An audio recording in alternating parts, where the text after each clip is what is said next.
The Earth is changing, and we have no one but ourselves to blame. With biodiversity loss and rising sea levels, we can now see that humans directly impact the Earth unlike any other species before. We stand at a point in time where our generation's decisions determine the future of our Earth. Time and money have both been spent to find cause and effect, but where does that leave us now?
You hate to outguess Mother Nature. So we came up with pesticides. Things are out of balance in that ecosystem. Year after year, the amount of tourism in Hawaii sets new records. Beach loss that we've experienced already apparently is having zero impact on tourism. And I can tell you that from a hotel point of view, you sell more food and drinks around the pool. Most of us are unconscious about the amount of energy that we waste. Of course, our population has been growing. And when you have overpopulation, that means that you don't value that species, whatever it is. I think there is something very unique about Hawaii with respect to other places. We are emerging the nature. And so there's a danger over time that we will lose a lot of our reefs. What we don't realize is we're putting very acidic chemicals into the ground. We're in the middle of the ocean, so we need to be really aware of what is going on. Feral cats are an invasive species. They eat our native birds. We have lost beaches in Hawaii. There's more to Hawaii than simply where we live. If nothing happened, this is where we're going to be. We need to make a positive impact on the Earth. It's a choice, and it's a very value-laden choice. What we're doing in schools having an impact on families and communities? Yeah, I think so. Step to the beat.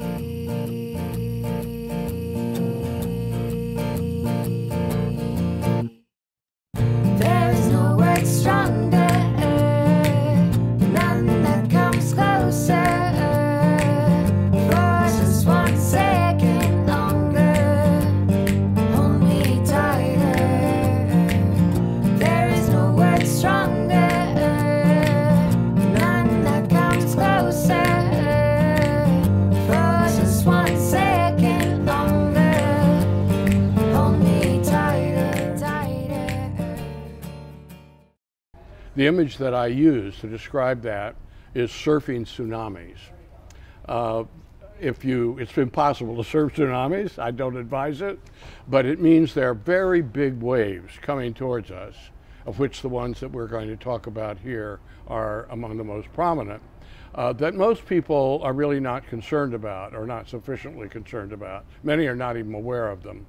And others are, but they tend to focus on one wave rather than the sets of waves that are coming. And it's not just that we're warming up really fast. So we model, we find a mathematical model to describe a real life situation, a concrete application. In this case, it can be climate change or some other environmental issues like population growth and so on. So that's a very interesting area of research these days, is the sort of water footprint analysis and the life cycle analysis of our products, where we look at how much water does it take to put all these things together. Almost no one in this world today does natural farming, but I really feel that that is one of the most important things that we need to focus on.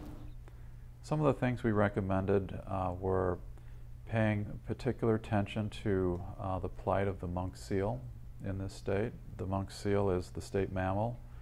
It's endemic to Hawaii, but its numbers are diminishing. And so, you know, if I can do something here locally that lives after me through a collaborative project with other people to put into place some kind of a either certificate or degree system in sustainability, then for me that's a big achievement. In schools, but if you go into almost any school here in Hawaii, they've got a recycling program going. There's usually a Reynolds recycling container somewhere, if not on the campus, immediately available in the community. That wasn't true 10 years ago. You know, recycling bins, and we're encouraging people to make sure that if you're going to use plastic, you recycle it. Of course, most of us, we don't do that anymore. We have our own thermos bottles, so we're not using bottles. But you know, if you get a little more conscious about these things, it seems to me you can, you know, live a pretty simple life, changing a few behaviors and really significantly alter the extraordinary impact that we're making on the world. Of how the sustainability idea has been presented by international organizations, countries, state, government, and also different sector of the economy, and also community or NGOs. There are 30,000 islands in the Pacific. I don't know how many of those actually have people on them, but even if it's 1,000, there's the loss in language and culture is going to be immense. Some new thing, well, I'll be looking at, okay, so what are the costs of this sustainable activity? What are the benefits? And often the benefits may take a long time to be realized, but the costs are immediate.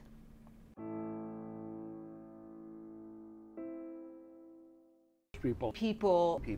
A lot of people. People are involved everywhere. People. It's very true that people tend not to look at the long term. I've come up to the point where I'm telling you, these are the problems, you figure out the solution. Particularly among students, the number one, for students, I think it was possibly the number one priority was sustainability. And that was even in the same category with tuition, for instance. So here you have our most important group, students, the reason we're here, who are saying to us, you know what, we really want to focus on sustainability. Probably one of the most effective ways that the sustainability of tourism in Hawaii could be enhanced would be to have more widespread certification by this organization, Sustainable Travel International, because they are the leading certifier in the world. They're the true experts on how to do it. And they're people with business backgrounds who understand competitive pressures and the difficulty of controlling costs. They understand those things and they want to help in those areas. The world is changing, how we can change it back to a better place, a world of peace, the peace that I've always sought. Put it on the web and somewhere, social media, get people kind of alert to how simple changes can really bring about some big changes.